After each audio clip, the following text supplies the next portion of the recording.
Number 13 ارتقاء کا نظریہ یہ کہتا ہے کہ زندگی حادثاتی یا اتفاقی طور پر ارتقاء پذیر ہوئی۔ اتفاقی یا حادثاتی محرکات ارتقاء کا حصہ ہے جو زندگی کی تاریخ پر مختلف طرح سے اثر انداز ہوتے رہتے ہیں۔ البتہ ارتقاء کی کچھ اہم پہلو حادثاتی نہیں ہے اور ان کی وجہ سے ارتقاء مجموعی طور پر حادثاتی نہیں ہے۔ مثال کے طور پر فطری چناؤ کے عمل کو ہی لیجیے، جس کی وجہ سے جانوروں میں موافقت یعنی اڈاپٹیشن پیدا ہوتی ہے۔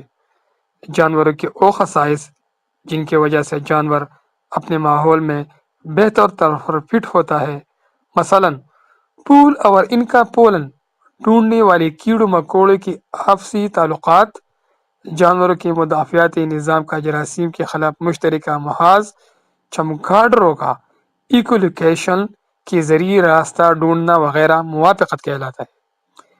یہ تمام مطابقت حادثاتی طور پر نہیں ہو گئی بلکہ اتفاقی اور بالترتیب یعنی غیر اتفاقی محرکات کی مجموعی پیداوار ہے۔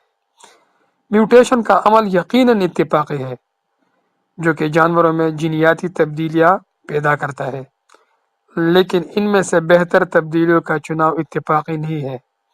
یہ فطری چناؤ ایسے تبدیلیوں کو ترجیح دیتا ہے جن کی وجہ سے جانور دوسرے کے نسبت بہتر طریقے سے بچ رہنے اور بچے پیدا کرنے کے قابل ہو۔ مثال کے طور پر ایسی تبدیلیاں جو جراثیم کے خلاف بہتر مدافعت پیدا کرے یا جانوروں کو رات کے وقت دیکھنے میں مدد دے۔ بہت سے پشتوں سے جمع ہوتی ہوئی ایسی چھوٹی چھوٹی اتفاقی میوٹیشن اور ان میں سے بہتر تبدیلیوں کی چناؤ کی وجہ سے جانوروں میں وقت گزرنے کے ساتھ ساتھ ماحول سے پیچیدہ موافقت پیدا ہوتی ہے۔ یہ کہہ دینا کہ ارتقاء اتفاقات کا نتیجہ ہے، اس پیچیدہ عمل کو نظر انداز کرنے کے مترادف ہے۔